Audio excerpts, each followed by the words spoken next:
I've been around sheet metal brakes for a while now, and the first thing that jumps out about this Baileigh HBR 7222 is that it's one of the few manual machines you can actually lift and move without a forklift.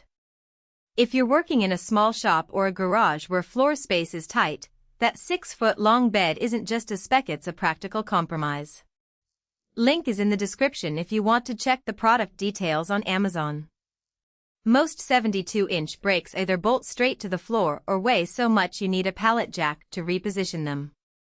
Baileigh went with a heavy-duty steel stand that's bolted together, so it's rigid enough for 22-gauge mild steel but still has handles on the uprights.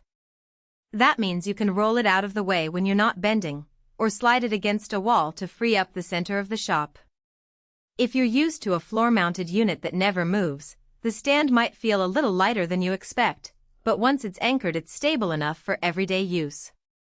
The clamping system is where this machine earns its keep. Instead of a single bar that runs the whole length, you get two precision cam levers, one on the right, one on the left, that lift or drop independently.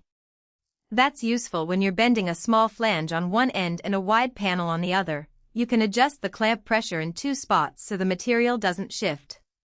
The spec sheet says it handles up to 120 degrees, and in practice that's about as far as you'd want to go without overstressing the sheet. Anything tighter and you start crowding the tooling, so plan your bend angles accordingly. One thing that caught me off guard is the adjustable clamping pressure. On cheaper brakes the clamp is either all the way tight or all the way loose, which can dent softer aluminum or leave marks on pre-painted steel. Baileigh gives you a little knob behind each cam lever that lets you dial in just enough pressure to hold the sheet without marring it.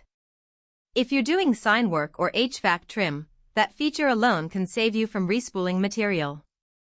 Where this brake shows its limits is thickness. It's rated for 22-gauge mild steel or 20-gauge aluminum, and that's the ceiling. If you try to bend 18-gauge or thicker, the ram starts to flex and the bend isn't consistent across the full 72 inches.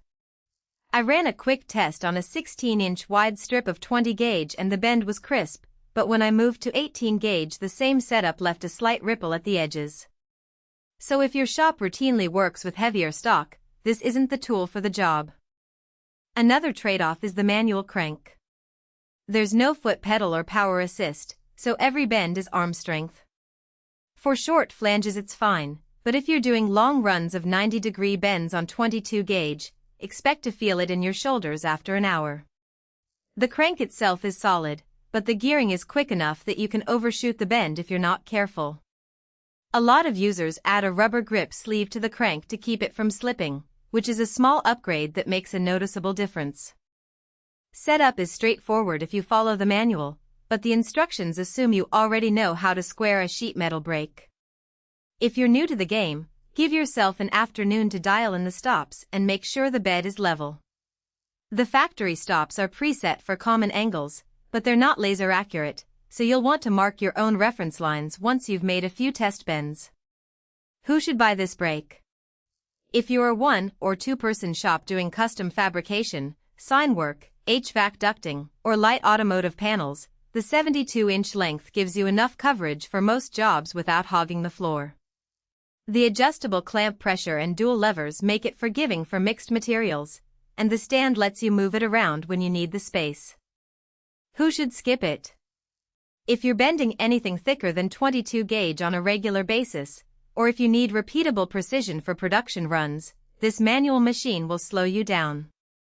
It's also not the best choice if you're tight on ceiling height. The crank needs about 18 inches of clearance above the handle when it's fully raised. Bottom line, the Baileigh HBR 7222 is a practical, no-frills sheet metal brake that punches above its weight in a small shop. It's not the cheapest option out there, but the adjustable clamping, dual levers, and movable stand make it a tool you'll actually use every week. Check the link in the description if you want to see the current price and read through the full specs.